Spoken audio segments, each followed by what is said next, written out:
Mi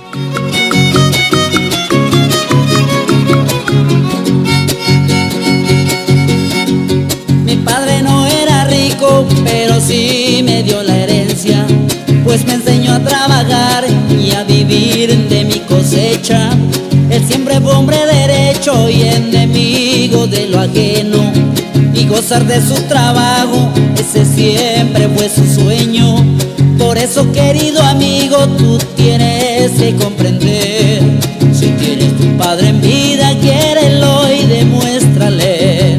Si Dios pudiera llevarme este mensaje al más allá y decirle a mi padre que lo quiero de verdad, estoy bien agradecido por saberme educar y que sus consejos sabios nunca lo